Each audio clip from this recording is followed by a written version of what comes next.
Campus Drive-In has supported Blue Devil sports for over 60 years, and once again, they are the proud sponsors of our halftime show here on Gate City Sports Radio. Please follow them on Facebook and place your call-in orders by dialing 276-386-3702. That's 276-386-3702. Proudly representing Southwest Virginia in the House of Delegates for the last 24 years, Terry Kilgore continues to strive and work hard for others. Just like our Gate City Blue Devils proudly represents our school, our town, and community.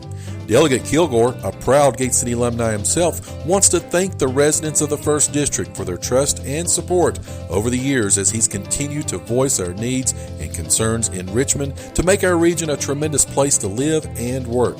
And on behalf of Delegate Kilgore and his family and staff, they say, Go Big Blue!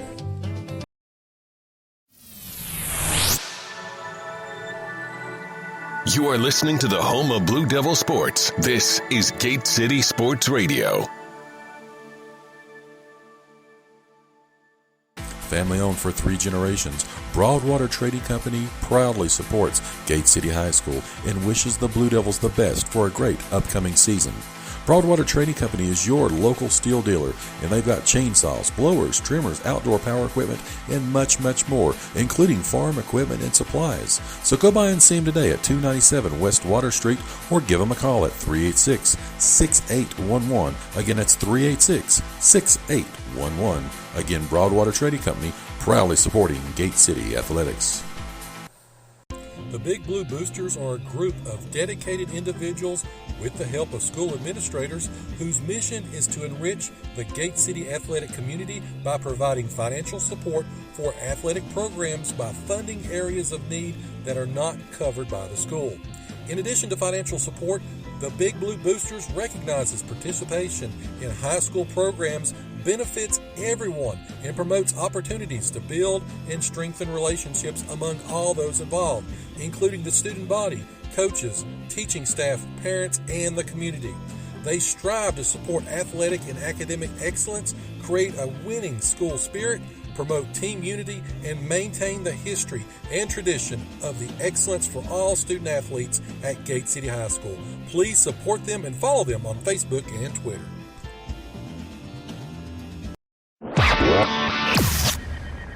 You are listening to the home of Blue Devil Sports. This is Gate City Sports Radio. All right, about 6 minutes left here of halftime. Again, you're here listening to the Campus Drive-In halftime show here on the home of Blue Devil Sports. This is Gate City Sports Radio. As we always do, turn it to the man. Chris, take us through Statland, if you would, please. I was waiting on a new nickname. No, Keep me off guard. We're just doing them, at the start of the game. Oh, okay. All right. So I've got right now, I forgot to add up their totals. Bradley gave you all that time. Bradley Dean has 17 points and 4 rebounds. Kind of ironic, though, I noticed he did not have a shot from the field. Second quarter, he had 4 free throws. But Reed has 8 points, 5 rebounds, and a steal. Eli Starnes with a rebound. Andrew Hensley, 12 points, a rebound, and 2 steals. Dondre Mack with 7 points, 4 rebounds, and a steal. David George with 2 points, a rebound, and a steal. And Matthew Ghost with 1 point and 3 rebounds and a steal, which is 19 total points for 19 total rebounds for Gate City, compared to only 6 for Lebanon.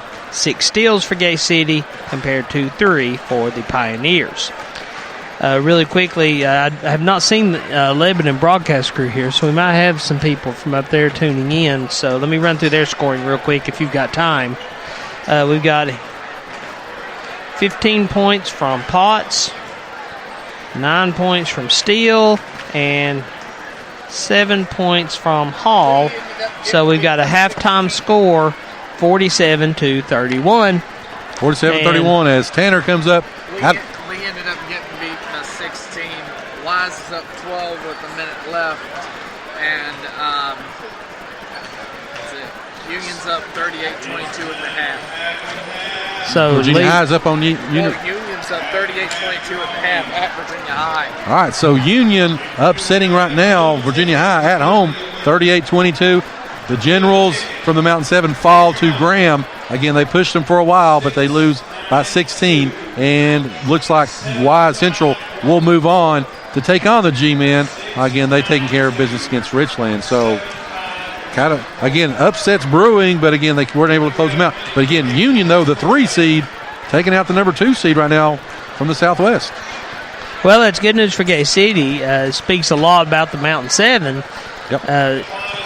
One bright spot, it sounds like that Wise was not able to rest their starters, so maybe they'll come into the game, assuming Gay City advances, they'll come in a little bit tired, maybe have not as strong as legs as Gay City does.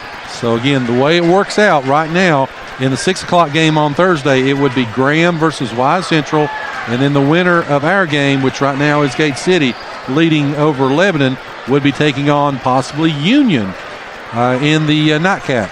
So, again, then the winners of those games play on Saturday night for the regional title. Now, again, Thursday's set of games also do or die. Now, once you get to the regional championship game, then win or lose, you will advance. The winner will host, and most likely would be next Tuesday, either at UVA Wise or Virginia High. For the loser of the regional championship game, they will travel to Region C's winner. So, if all that seems confusing, sorry. Bottom line, just don't lose. Just win in advance. Don't lose, you don't have anything to worry about. Talking about win in advance, the girls come up tomorrow night. They are the number 2 seed in the tournament, so they drew Virginia High, which is the 3 seed out of the Southwest. That ball game being played here tomorrow night at 7 o'clock. So, again, the girls will be back in action tomorrow. If they were to advance, they would play on Friday night. Now, they would play on Friday night, and they would get the winners, if I've got this correct. Yep, they would get the winner of Lebanon and Wise Central. That ball game would be at 6 o'clock, and that ball game on Friday night at 6. So, of course, we wish them the best of luck. Of course, we'll have coverage here somehow, some way. We'll talk a little bit more about that here just a few minutes after the ball game. But anyway, 1:30 left here of halftime, so we'll take another break. Come back, get you ready for the second half. You're listening to the home of Blue Devil Sports. This is Gate City Sports Radio. For exceptional Mexican food and the perfect place to stop in before heading out to watch another Gate City victory, La Carreta Express in Weber City offers a tremendous menu of authentic Mexican cuisine at a great price. La Carreta proudly supports Blue Devil Sports, and they're open 7 days a week, even until 10 p.m. every night except Sunday. So dine in with them today or give them a call at 276-386-7000 for call-in orders. Again, that's 276-386-7000. And they're located next to Weber City Drug on U.S. Highway 23 in Weber City.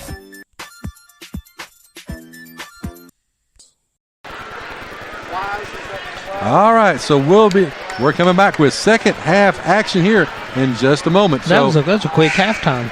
28 seconds. Yeah, they really stopped. They really didn't go all the way through as, again, Gate City will inbound the basketball. They will be going left to right on your radio dial as we're getting ready for action here in just a second. Hensley set to inbound to Compton.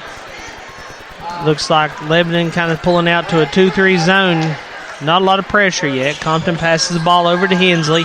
Hensley's drive inside, feeds it to George instead. George wide open underneath for the bucket. It's 49-31, 15 seconds into the quarter. As Lebanon brings the ball down the court, Jacob Jackson passes over to Hunter Hertig. He looks to pass it, knocked down instead by Hensley. Goes out of bounds, though. It's going to remain with the Pioneers. Again, 7:36 left here, 49-31. As inbounding the basketball will be Jackson for the Pioneers as they try to work it in.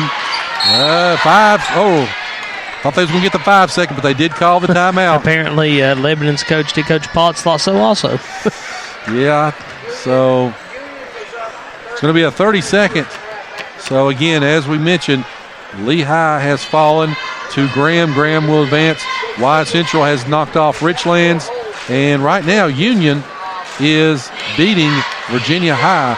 So, again, 3 of the 4 Mountain 7 could advance.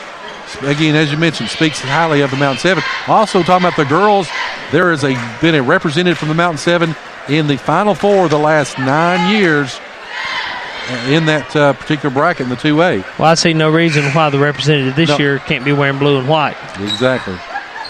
So, Lebanon will inbound basketball once again. 7:36 left here in the third quarter. As he tries to work it, finally does get it in to Potts. Potts has the basketball, shots up, and no good. Rebounded as taken away by Compton. Compton's got the basketball, gets it up to Reed. Reed over to Hensley. Hensley's going to go all the way in. Shots up. Shots good. 51-31. The biggest lead of the night is 20 for the Blue Devils. You know, Gate City, as of late, has been a really strong third quarter team. I'd like to see them get it up to 30 here now. Let's get a continuous clock fourth quarter. See if they can, as it's going to be number 12, Christian Hall. Gets it back up top to Jackson. Working the ball around once again. It's going to be Preston Steele. Steele looked like he won that three, but he thought about it, and he double dribbled. Turnover goes to He politely disagrees, but I think the officials were correct on that. He kind of hesitated a little bit. Bradley Dean now with the basketball is going to bring the ball up. Gets it. He's picked up again by Jacob Jackson. Kicks over in the corner to Compton. Compton for three. His shot's up. No good. Rebounded by Christian Hall. Here comes the Pioneers now. Down by 20. See if they can cut into the lead. 6:30 left here, third quarter. Works the ball around. Gets it over to Steele. Steele with the basketball. Works it back over to Potts. Potts again the leading scorer. Great step inside. Shots up no good. Rebounded by David George. Gets it back up to Compton. Compton now works it over to Hensley. Hensley's going to take off, go inside. Give him the bucket. Give him the foul. And put him on the line as the foul is going to go against number 12, Christian Hall. I'm not trying to be Captain Obvious here, but is Sage Potts the son of Coach Potts? I would assume so, but I'm not sure. Oh, as Luke decides to run into the lane before the ball's even released. Yeah, that was... They're trying to get a jump on everybody there. He got a jump on everybody times we'll two. See, with the cornrows, like you said, it's more aerodynamic, so he started probably about his normal time. He just got there quicker. 53-31 as Lebanon with the basketball works the ball around, gets it over into the corner. That's going to go to Jacob Jackson. His shot's up and good. Three-pointer makes it a 19-point lead, 53-34. Compton with the basketball, brings it across the timeline as he looks for a little bit of help. Gets it over to Hensley. Hensley to Dean. Dean's going to try to go inside. Gets it over to George from three. Shots up and no good, but a rebound by Reed. There you go, Luke. Oh. Reed went up. Ball's knocked out of bounds, and it will stay with the Blue Devils at 5:30 left, 53-34. It's a nice steal by Reed, and he went up strong. Unfortunately, I believe that was Christian Hall. Went up right beside him and was able to knock the ball away, but very nice play by Reed. Bradley Dean does inbound it, gets it to DeAndre Mack. Mack with the basketball, gets it over to Hensley. Hensley's going to drive. Shot, little floaters up and good. Hensley's getting in a zone that I really like. You can almost see his confidence growing now. Again, becoming that number 2, number 3 scorer. Actually, he's the number 1 scorer right now. That was his 18th point. As Dean now picks up number 5, Preston Steele with the basketball, top of the key. As they try to work it around. Lebanon still wanting to try to go inside. Blue Devils not giving them anything as of yet. Works the shot. It's going to be up and no good. Rebounded by George. Gets it up to Hensley. Hensley's trying to go inside. Lays it up. 20 points for the senior. This is shaping up to be a career game for Hensley. I think I've said that about 3 times this year, and he keeps topping himself each time. Works the ball around. Gets it up back up top. That's going to be to Hertig. Back inside. Shots up and good. It's going to be Sage Potts. He draws the foul on Hensley, and he'll go to the line. You know, Potts right now, he's sitting on 17 points, exact same as Bradley Dean. Only Andrew Hensley scored more than him this game.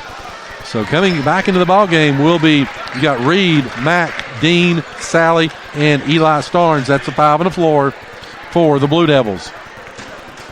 57-36, 4:32 left as Potts completes the old-fashioned three-point play. Back to a 20-point lead. Eli Starnes has it now.